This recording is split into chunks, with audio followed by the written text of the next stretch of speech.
বিসমিল্লাহির রহমানির রহিম। মা বাবাকে করিও যতন, তাহলে পাবে তুমি অমূল্য রতন।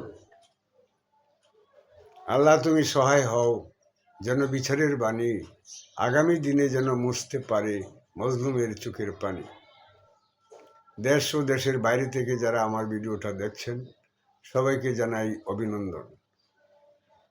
আজকে একটা ভিডিও নিয়ে এসেছি। ভিডিওটা হলো বসে বসে খাইলে রাজার ভান্ডার ফুরিয়ে যায়।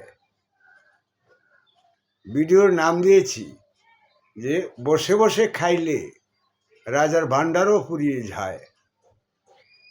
আপনারা জানেন,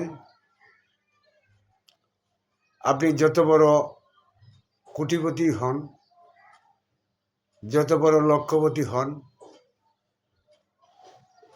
আপনি যেই হন না কেন, আপনার কাছে হাজার হাজার টাকা আছে, আপনি যদি বসে বসে খান তাহলে আপনার সেই টাকা থাকবে না, টাকা শেষ হয়ে যাবে। এমন একদিন আসতে পারে, সেদিন আপনি টাকার জন্য আপনি চিন্তা করবেন যে আমি কি করেছি।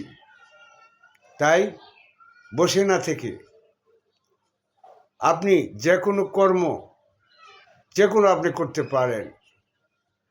আপনি যদি শিক্ষার অভিজ্ঞতা থাকে, আপনি শিক্ষা নিয়ে আপনি এগোতে পারেন। আপনি চাকরির ক্ষেত্রে যদি আপনার অভিজ্ঞতা থাকে, তাহলে আপনি চাকরির ব্যবস্থা করতে পারেন। আপনি ব্যবসার ক্ষেত্রে যদি আপনার দক্ষতা থাকে, তাহলে ব্যবসা করতে পারেন। বা যে কোনো কাজ আপনি বেছে নিতে পারেন।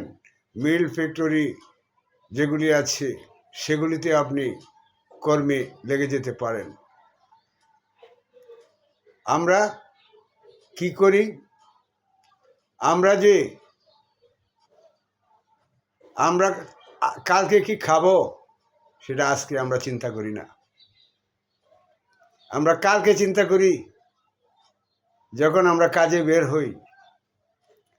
যেমন তিনটা শ্রেণী আছে, যেমন নিম্নবিত্ত, মধ্যবিত্ত এবং উচ্চবিত্ত।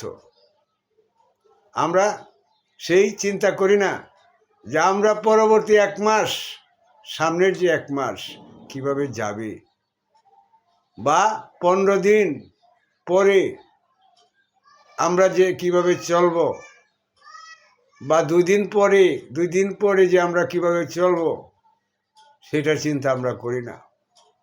আমরা বাঙালি, আমরা অলসতা আমাদের মাঝে বিরাজ করে। তাই বলছি, বসে বসে খেলে রাজার ভান্ডার ফুরিয়ে যায়। সেই কথার অর্থ হলো, আজকে আপনার কাছে 2000 টাকা আছে। আপনি ভাবতেছেন যে 2000 টাকা যখন আছে, তখন আমি আর আজকে কাজে যাব না, হয়তো এই 2000 টাকা দিয়ে আমার কয়েকদিন চলতে পারবো না। আপনার 2000 টাকা আছে, আপনি আরও কর্মে বেরিয়ে পড়েন। 2000 টাকা উপার্জনের জন্য বেরিয়ে পড়েন। এই 2000 টাকা আপনার কাছে থাক, আরও তো সময় আছে, আপনি সেগুলি দিয়ে চলতে পারবেন। তাই বলছি, যদি কোটিপতির ছেলে হয়ে থাকেন, আপনি বসে খাবেন না।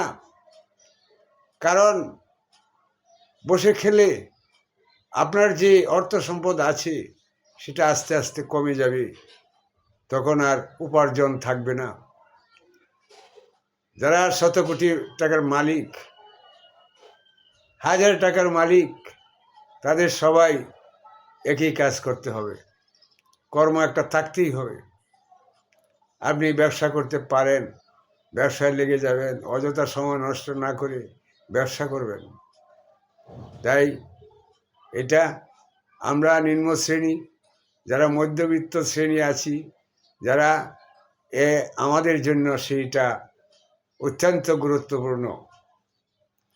আমরা আমাদের ভাবতে হবে আজকে যে আমি 15 দিন পরে কি খাবো, কিভাবে চলবো, সেটা আমার আজকেই ভাবতে হবে।